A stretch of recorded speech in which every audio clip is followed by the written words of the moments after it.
Merhabalar, ben Huri. Huri Metek Mutfak'ta mutfağıma hoş geldiniz. Baklava şerbetleme benim işim. Tam kıvamında çıtır çıtır baklava nasıl şerbetlenir sizler için hazırlıyorum. Hiç bekletmeden tarifimize hemen başlayalım.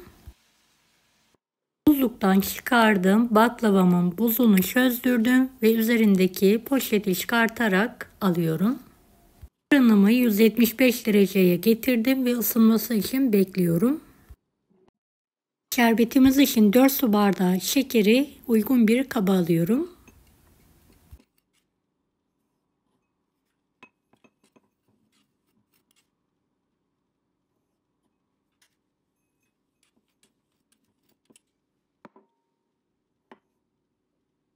Dört buçuk su bardağı içme suyunu da tenceremizin içine alalım.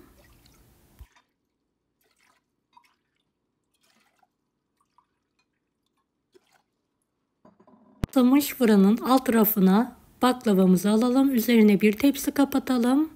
10 dakika 175 derecede pişirelim. Daha sonra 170 dereceye düşüreceğiz. Kaynayan sıcak suya şekerimizi atalım ve eriyene kadar mutlaka karıştıralım. 2-3 damla limon sıkalım.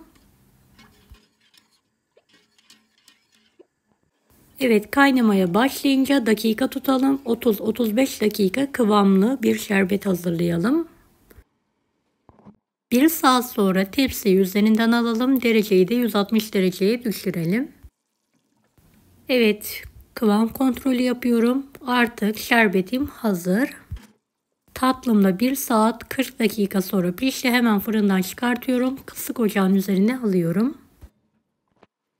Hiç bekletmeden sıcak tatlıya sıcak şerbetimi azar azar dökerek gezdiriyorum.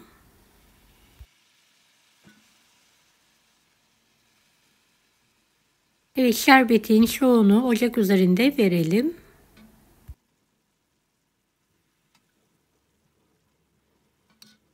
Beni hangi ülkeden veya şehirden izliyorsunuz merak ediyorum. Yoruma yazarsanız sevinirim.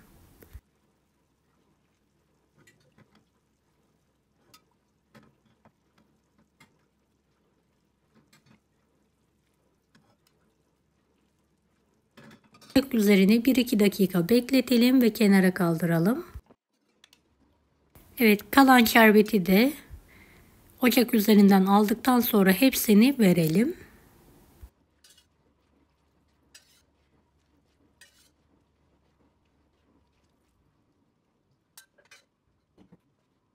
Şerbetimizi en az 1 saat soğuk odada dinlenmesi için bir kenara kaldıralım.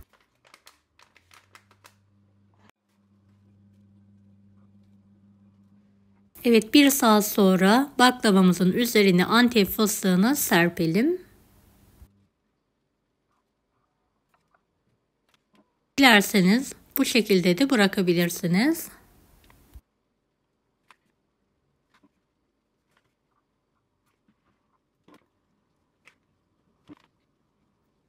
Evet, sizlere şöyle yakından göstermek istiyorum. Çıtır çıtır cevizli baklavamız hazır.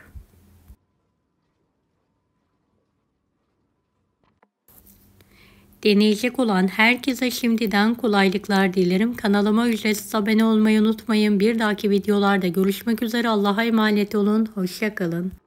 Baklava tarifini açıklama kısmındaki linkten ulaşabilirsiniz. Kolay gelsin herkese.